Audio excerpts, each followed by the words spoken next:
Yeah, we were just talking about the wildfire situation and how crazy it is that they spent $24 billion last year on the homeless. Yeah. And what did they spend on preventing these wildfires? Zero.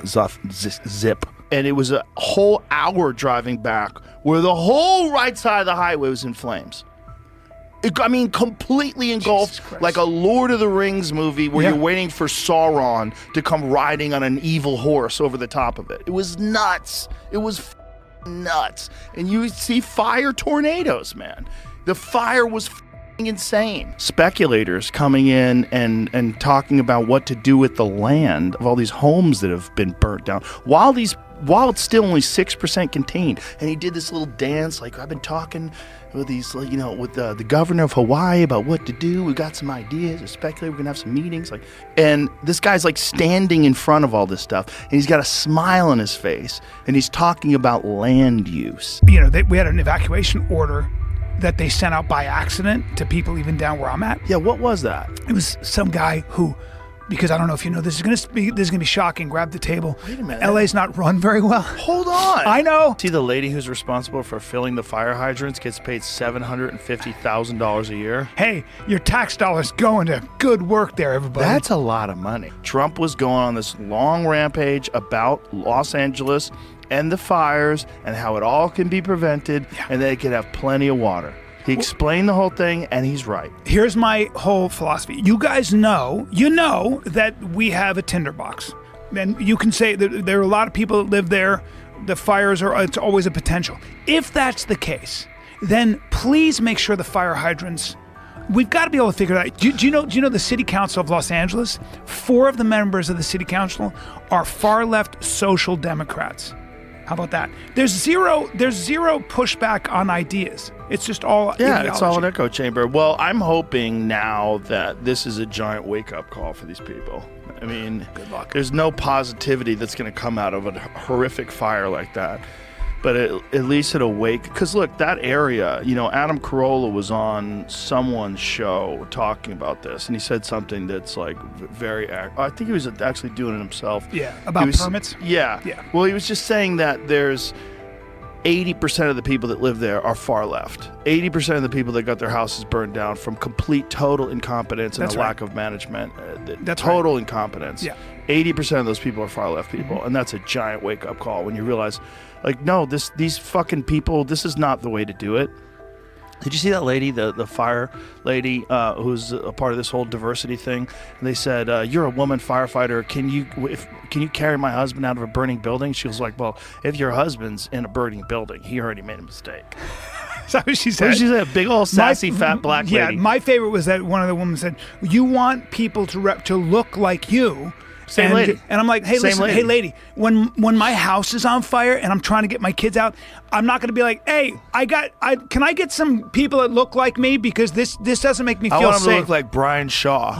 So do I. want them to be coming through the fucking wall they can looking be like white as Juggernaut. a driven snow. Okay, if they look like a White Walker and they can get me out of that fucking fire, I'm in. I want Brian him to Shaw. be a giant dude who can carry people with a mustache that goes like this. Yeah, right? Fucking handlebar. I love firemen. Yeah. I'm so gay that when I saw they came by, I saw some firemen and I didn't know what to do. I wanted to say something like, "Go get them, guys," or something like that. And I literally went like this. I saluted them. I went, well, that's good. It's a little embarrassing. It's an acknowledgement. Yeah, but my wife is so funny because my wife is very handy. And I said, and we had an evacuation order. I looked at her and I go, "I got to go do Joe's podcast and then shoot my special at the mothership, but I feel guilty about leaving you here." And she goes, "What are you going to do? You can't change a tire. I got this." I was like, all right, see you later. So. Yeah, I don't know. I would have felt weird about leaving them too. I'm in an area where I'm good. Yeah, you're good for now. Yeah. This is the thing about LA that, there's a viral clip that's going around now of a conversation that I had with Sam Morril a while back. And we were talking about, when I was on Fear Factor, how this fireman told me that this was going to happen one day. Yeah. He said it's just a matter of time. Yeah. With the right wind, he's like, we won't be able to stop it. Now that's gone viral. And then the Trump thing went viral too, because Trump was saying that they need to do something to change this. They need to clean up the forest, get rid of all the dead wood. Yeah. All these The things brush. could be done. Get rid of all the brush, get rid of all the dead wood, open up that fucking water from the north to come down. This idea that, do you know that the whole center of California used to be a lake? No. A giant lake? No. Bro, I found out about it about a year ago. Really? It's crazy. Young Jamie, wait till you see how big this fucking lake was. And all of it, is all meddling and fucking around by humans. Did I ever tell you the conversation I had with Arnold Schwarzenegger? I was with John Leguizamo. Did he say, screw your freedom? No, he didn't Screw say. your This was freedom. before that. I was doing that Screw movie. your freedom. Screw your freedom. He said. So I'm with John Leguizamo. We were doing that movie Ride Along, and John goes, "Hey, stick around. We'll have some dinner with a friend of mine's coming by. I didn't know who it was." Arnold shows up with his assistant. It's kind of cool, and I'm a fan. So we're sitting there, and I had just read a book on California politics by Michael Lewis called Boomerang, about sort of like how a lot of the towns like Stockton went broke because of the pension plans and all that shit. Blah, blah, blah. I thought it was the Diaz brothers running around slapping people. It is that too, dude. It is that too. It's You find that that too. lake? Let me Check see. this out. Look at the size of this lake. Tulare Lake. What? Largest freshwater lake Where, west though? of the Mississippi. Largest freshwater lake west of the Mississippi. What? It used to be fucking huge. Show a photo of what it used to look like. So it was all agriculture. They fucked it up. Oh, because they drained it, right? Look at the size of it. What the Look how big it What in was. the world? Look how fucking big that is. And now it's just gone. gone. Apparently it's refilling. Well, I guess we needed it to grow all the Shut the oranges, right? fuck up. I mean, it became. We needed it for almonds. For the Owens so I Valley? can get almond milk. There's one amazing photograph of this guy who was squirting almond milk on the fire outside of his house because that's all he had. Is that true? He had 2 quarts of almond milk. It's like this soy man, this literal human water balloon. Oh, look at that. Yeah, God look bless at him. him. God bless him. Dude, that's when you're really trying. That's With when you're his trying. COVID mask on. That's just a last stand, bro. That's a last stand. That's. No, you should have been out. You got to get out of there. You got to accept it. I've been evacuated 3 times. Have you really? Yeah, when Yeah, I I lived remember in when Bell you- Canyon, yeah, I remember got that. evacuated 3 times. You know, it burnt 2 houses in front in 2018. 2 houses in front of my old house were burnt to the ground. Well, that video I showed you of my friend's house that just disappeared, and then you remember I sent you that video of him driving down the PCH. Those guys are coming to my house because where I'm at is the only place that's where the now. air is breathable and all Yeah, that. for Well, we now. have a barrier between the 405 and also the airport, so it's really we're pretty safe. Even yeah, here. pretty safe. The thing about, I mean, this is from someone who's been through it a few times. You don't understand. You think it's just a fire. It's not. It's a storm. Yeah. So I saw fire tornadoes. Until You you've did? seen yeah, I saw fire tornadoes. When we terrifying. were filming on Fear Factor, and ironically, this was the same time where this fireman was explaining to me what's going to happen in LA. We were filming Fear Factor, and when we were driving back, the entire I watched the guy die.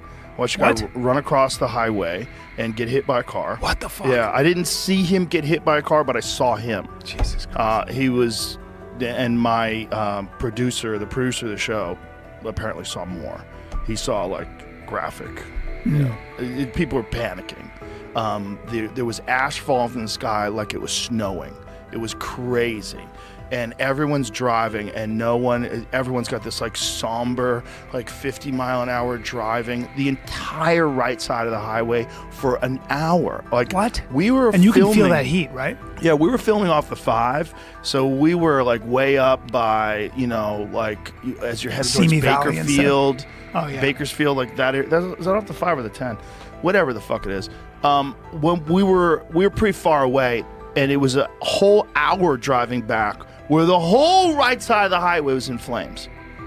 Completely engulfed, Christ. like a Lord of the Rings movie where Yeah. you're waiting for Sauron to come riding on an evil horse over the top of it. It was nuts. It was fucking nuts. And you see fire tornadoes, man. The fire was fucking insane. There's nothing you can do. And it's flying through the air, so you're worried your car's going to catch fire. One of the things that happens is people get stuck on highways, cars catch fire, and the fire and the winds just roll through the whole highway, and everybody burns alive inside their cars. What? Yeah, that happened at, what is it, the park camp? What was the big fire? Oh, that's right. In Northern California. Yeah, city. A ton of people died in their cars. Horrifying. Oh. You know, I got to tell you, the crazy thing about the Pacific Palisades was that 8 years ago, probably 8, maybe almost 9 years ago, I looked at houses there with my ex-wife. And we came so close to buying a house because it's such a beautiful place. We didn't buy it because it was a little too expensive, to be honest with you. It was like, just a little out of our price, point. But even like for a smaller house, that was expensive, right? But yeah, it's beautiful neighborhood. The last area, thing, it's gorgeous. The last thing you would ever think, the last thing is that house would burn down, or there was a fire hazard, especially down like where Gelson's was, or the whole town. That dude, when I'm saying the town is gone, you know the only structure that's standing is that guy Caruso, that mayor, the guy who ran for mayor, who narrowly lost to Karen Bass. He built that mall out of fire retardant material. And that's the only structures that pretty much downtown that in the town of Pacific Palisades. Frank Grillo, our buddy, his old house burned right to the ground. Just done. Just gone. Segura's house burnt to the ground. Everybody's. Didn't Mel Gibson's? Yeah, Mel Gibson's burnt to the ground too. Look at that, dude. It's Look at that. insane. Nobody in a million years. I'm telling you, when you bought a house there, nobody said anything about fire. Crazy. No one. That's so. And by the way, fire insurance in LA. What? Look at that one house. Perfect. Isn't that crazy? Yeah, that's crazy. What's that made out of? I don't know. The wind blew a different direction or something. I don't know, man. I think it's got to be what the house is made of, because that wind's blowing everywhere. No, I don't think any house withstands that kind of fire. I think that's. Are you sure? Yeah. How do you know? Are you a builder? I am. You're not a builder. That's Brian Callen. Just I don't believe anything can. Can't you make a house out of all concrete? It doesn't matter. How's that one house? Look at that one house. That guy. That's a question of wind. Play the fucking lotto, son. No, that's wind. Look at that though. But here's the thing. Look at that. You don't want to live there now. If you're that house on the corner and everything you look at as devastation, the schools are gone. Right. The schools are gone. But here's my other thing. Here's the question I have. Okay, so you see that, right? Now, who is going to rebuild there, and who's going to finance it? Are you going to get what kind of insurance? You're not going to get insurance. Be able to get. So are you going to get insurance, or is a bank going to finance that? Would you want to rebuild there when you have to wait for a gas station, for a grocery store? There's nothing there. Right. So to me, I don't know what happens to that very valuable property. I don't know what happens to the entire city now, because people are looting like fucking crazy. Gigantic groups of 100 men organized are pulling into neighborhoods that are being evacuated, smashing through doors and pulling out TVs. There's film footage of them. There's also a bunch of people that have been caught setting fire. One guy got caught setting fires, and he had a UN debit card. What? And he had a bunch. I'll send it to Jamie. The guy that got arrested for, I'll tell you which fire it was, but he got arrested. He had a UN card. I'll tell you exactly. This kind of tragedy brings out the best in people and the worst in people. The one thing it does is, in these communities, it brings all these people together. Mm-hmm. My buddy started to cry because I was on the phone with him. He lost everything, right? And they're going to come stay with us. And he said, when I was on the phone, these people dropped by and dropped off clothes for them. And he's got a lot of money, and he started to cry, man. He was like, I can't tell you how many people have reached out. He had 5 cell phones and a United Nations prepaid debit card. I'm skeptical. Is this of course you conspiracy? You're always skeptical. No, I think the New York Post did a thing about it. You know what I mean, though? I don't want to be played. They said that the New York Post has edited the info out of their article. Thank you.